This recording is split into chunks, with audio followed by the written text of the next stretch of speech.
La quatrième partie du Code de l'indigénat, cet ensemble de lois édictées par la puissance coloniale française dès son arrivée en terre africaine. Il était conçu précisément pour enlever tous les droits aux habitants et dans l'intérêt tout assuré de l'administrateur français avec quelques bribes concédées aux traducteurs.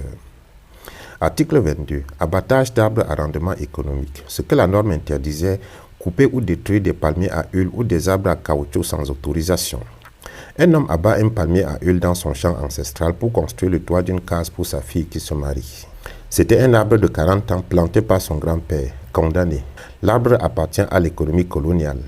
La foudre abat un EVA. Le propriétaire du champ utilise le bois tombé pour faire du charbon, condamné pour destruction d'un arbre à rendement.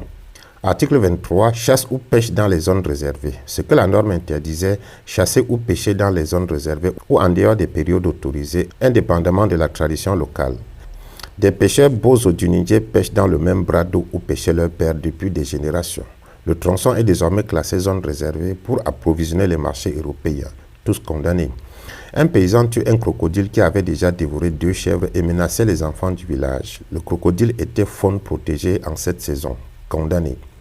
Article 24. Feu de défrichage sans autorisation. Ce que la norme interdisait, brûler la végétation pour le défrichage sans autorisation préalable. Un village pratique le brûlage, technique de défrichage séculaire comme chaque année, le même mois sur la même parcelle. Le nouvel administrateur, arrivé depuis 3 mois, ne connaissait pas la tradition. 22 hommes condamnés.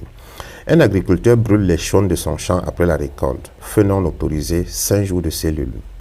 Chapitre 6. Hygiène et ordre sanitaire. Article 25. Refus des mesures sanitaires obligatoires. Ce que la norme interdisait, refus de se soumettre aux vaccinations, quarantaine ou visites médicales imposées par l'autorité sanitaire coloniale. Un homme de religion musulmane refuse le vaccin antivariolique parce que le médecin colonial est une femme. Aucune alternative n'est proposée. 8 jours de prison. Une femme enceinte est contrainte à la quarantaine dans un lazaret colonial loin du village.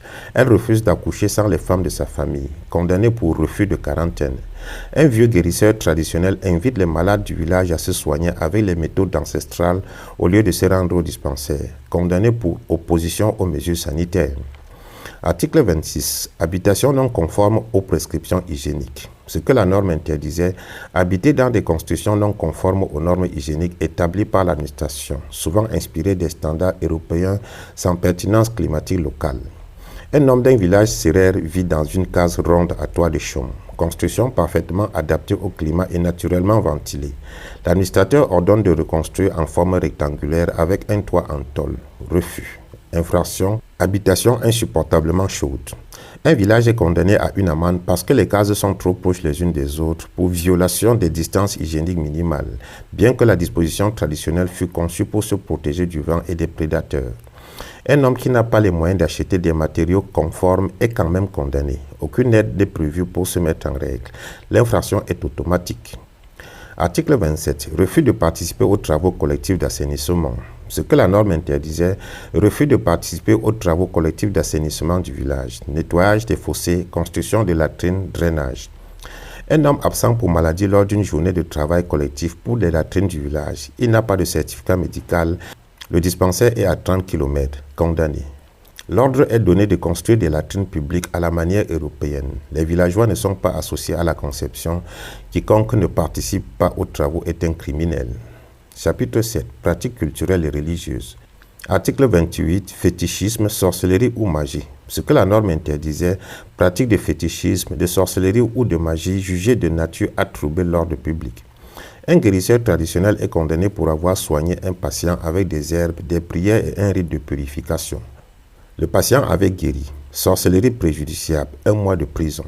Un vieillard porte au cou une amulette en cuir avec des inscriptions coraniques, pratique courante dans l'islam africain.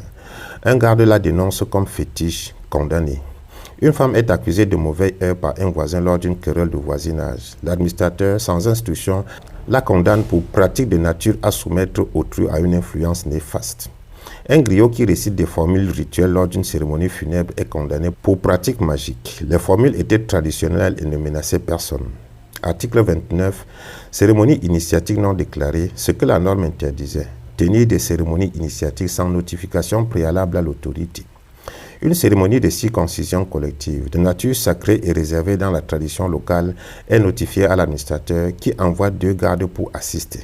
L'année suivante, la communauté décide de ne pas la déclarer pour préserver le caractère sacré. Le chef du village et les anciens officiants sont condamnés.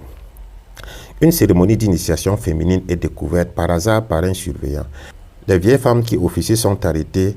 Le fait que la cérémonie se soit déroulée la nuit est retenu comme circonstance aggravante et clandestinité.